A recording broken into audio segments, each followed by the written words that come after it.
What I cared about, what kept me there was my visibility and how could I build my brand around this company. So I did a lot of the speaking events for the company. I did a lot of the media interviews for the company. I was very outward facing for the company so that anytime anyone mentioned 1-800-GOT-JUNK, Cameron's name got mentioned. What's really interesting is, what do I pay a COO? Well, the real question is, what do I pay this person for the work that they're doing? Because you may have given them a title that's bigger than what their roles and responsibilities are, which is sad because we've had a lot of title inflation over the last 25 years. 25 years ago, to get a COO title, you had to be a major player at a major company. In fact, to get a CMO title or a CFO title or a CIO, you'd be a major player. I remember when my roommate in college got a VP title at a bank back in 1996. I was like, holy you're a vice president? He goes, dude, we're all vice presidents. He goes, there's vice presidents, executive vice president.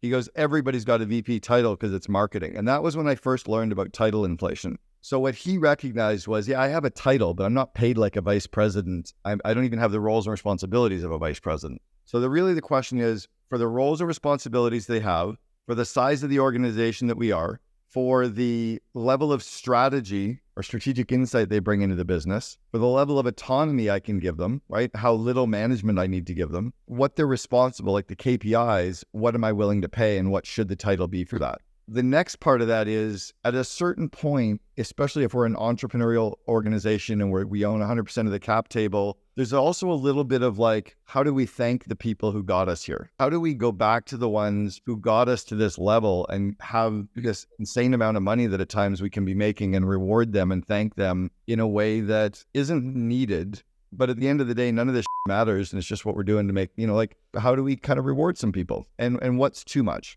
I think when you have a second in command or a COO who's getting paid 120, 150, they're not a COO. They're a director of operations. My comp at 1-800-GOT-JUNK when I left 16 years ago was $306,000. So I was a COO of a real company making $306 16 years ago. So that would probably be like $450 today. But you could have a COO of a $1 billion company who's making $450,000, $500,000. When I was coaching the second in command of Sprint, Jamie Jones, I coached him for 18 months, the 82nd largest company, his base pay was $2.7 million a year. The other part is we get employees to a certain level where other people want to poach them and it becomes irresponsible of them to stay.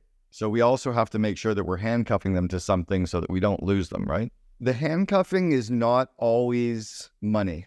Let's say that this group of us were my God forbid they ever quit people. If I handcuff these people to my company for 5 years, right? Because I'm fucked if they leave. And I've got 200 employees, but this is Nick might want a more results-only work environment. Tim might want more vacation. Jacob might want more responsibility. Martin White might want me to spin off a division and let him be COO or CEO of it.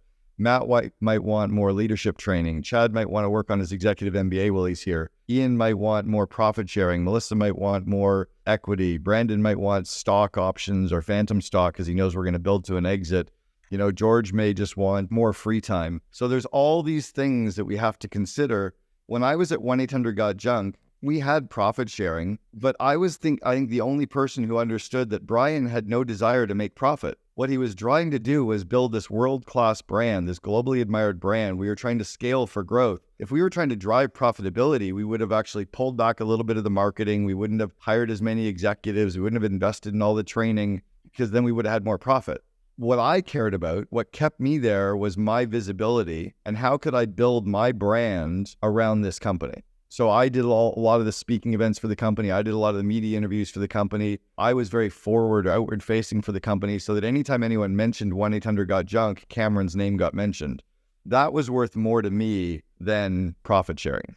So stay ahead of the curve as a COO. This next video is packed with great leadership lessons for you. It'll really help you as you continue in your growth.